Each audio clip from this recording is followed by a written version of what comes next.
Hello, our beautiful and handsome 56 subscribers and viewers. My name is Honggwan. I'm from South Korea. Today I'm going to share my experience on the Apple TV Plus streaming subscription service.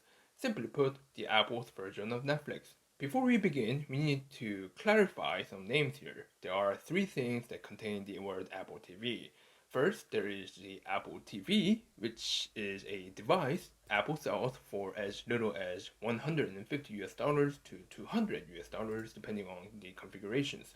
Second, there is the Apple TV app that allows access to TV shows and movies from many different sources like HBO, AMC, Paramount, BBC, and the Apple TV Plus.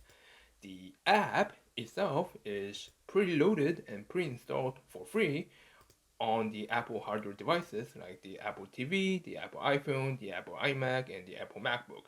However, you have to spend extra money in order to watch many of the popular shows on the app. We are going to talk about this in a little bit. And third, there is the Apple TV Plus, which is like the Apple's version of Netflix. This costs $4.99 or basically 5 US dollars a month.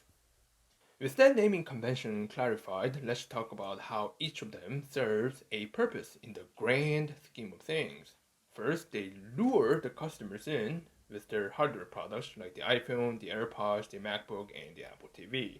Second, they offer the software products like the iOS, macOS, watchOS, tvOS, iCloud, AirDrop, iMessage, the Apple Calendar app, and the Apple TV app via their hardware products.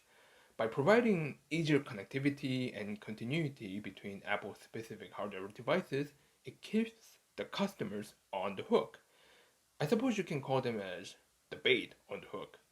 And third, they offer services like the App Store, Apple Music, Apple Arcade, Apple Fitness Plus, and the Apple TV Plus, which are the places where they make the most money. They also own one of the only two globally recognized application marketplace called the App Store, where they make 25% of all monetary transactions. Speaking of monetary transactions, there is a reason why Netflix takes you to their website rather than keeping you on their Netflix app when you're about to pull out your credit card to start the subscription. It's because Apple will take 25% of your money to Netflix if you make the transaction on the app rather than on their website. As of 2020, if I remember correctly, Netflix had about 200 million users worldwide, and let's assume 40% of them watch Netflix on one of the Apple devices. That would be 80 million users. Then Apple would make 25% of the cut from those 80 million users. In other words, Apple would take 20 million customers from Netflix while not having to keep their eyes open to it. It's almost like working for the government 3 to 4 months out of a year in the name of income tax, in my opinion. And this is only for the Netflix app, not including millions of other apps available on the App Store. It's definitely a moneymaker for Apple, but not necessarily for app developers. Going back to the TV side here, the time is certainly changing. People, especially young people, no longer buy flat screen TVs to watch the cable TV. Instead, they are buying 4K, 8K LED TVs to watch OTT over the top streaming services like the Netflix and the Disney Plus. Apple TV Plus is one of the OTT streaming services, not the cable TV. People would say Netflix and chill, but they wouldn't say cable TV and chill. What I liked about the Apple TV Plus streaming subscription service the most was the fact that there was no ads or commercials. On the traditional cable TV, you'll be paying your own money to watch 20 minutes of commercials every 60 minutes in the United States. Personally, I'm not sure about paying my own money to watch commercials, and I like the fact that there was no commercials on the Apple TV Plus. I think those days are going away or have gone away. The second thing I liked about it was its user interface, or the UI for short. It was easy to navigate. The contents were well organized, and the shows you liked before were easy to find. You just go to the app using one of your Apple devices to watch whatever you want with it, with just a few touches of buttons. It was intuitive to use. Another point I liked about it was its accessibility. The Apple TV app was preloaded and pre-installed on my Apple MacBook, and it allowed easier approach to the service. Without having the app preloaded and pre-installed on my Apple MacBook, I probably not have used the service. It was kind of like Microsoft preloading and pre-installing their software products like the Microsoft Office, Microsoft Outlook, and Skype on their Windows computers. Lastly, I thought the asking price was fair. I think the biggest competitor to the Apple TV Plus would be Netflix, and Apple charges only $5 a month compared to $15 a month what Netflix charges for 1080p HD.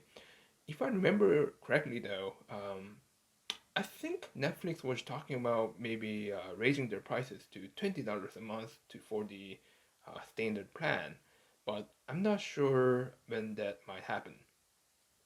On the other hand, what was lacking on the Apple side was the content, which I think is the most important aspect. I'm talking about mega hit contents that would lure customers in. When Netflix released the Squid Game on their platform, a Korean show that was hugely popular worldwide some time ago, Netflix had a mega jump on their subscription figure and their stock price. It was almost like a boom going to the moon. Contents that people want to watch, like the Squid Game, would bring more customers to the subscription service. But compared to Netflix, uh, the Apple TV Plus lacked in that department, in my opinion. I couldn't find any shows on the Apple TV Plus that was a worldwide mega hit content. In terms of customer retention, I think the most important value is having a constant or a continuous flow of new, attractive content that people want to watch.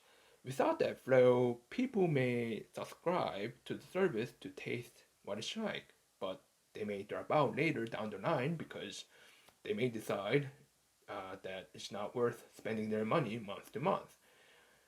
On my YouTube channel, I'm trying to improve that as well, but it has been an uphill battle. They take time and effort. Producing mega hit content or videos and then maintaining that flow could be challenging. It's much easier to eat what is on the table rather than cooking food back in the kitchen.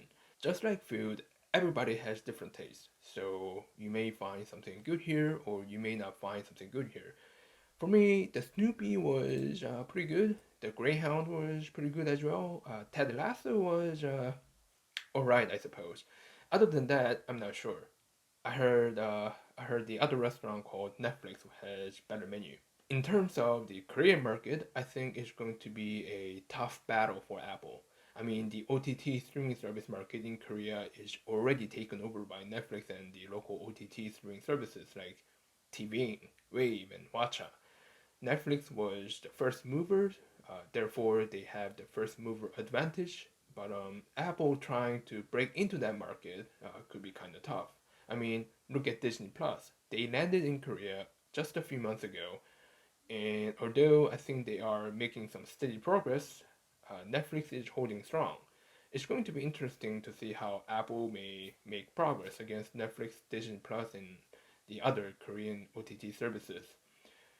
This was Honggwan from Seoul, Korea. Please be kind to push either the like button or the dislike button down below. You can also leave a comment or subscribe to my channel. Thank you so much for watching, and as always, have a nice day. 감사합니다. I want to talk about how the pricing works on the Apple TV app. To put it simply, the Apple TV Plus original content come with the $5 a month subscription service, and everything that are not Apple TV Plus original content costs extra. For example, the movie Dune costs extra $6 to rent, Avatar costs extra $4 to rent, and The Lord of the Rings costs extra $4 to rent.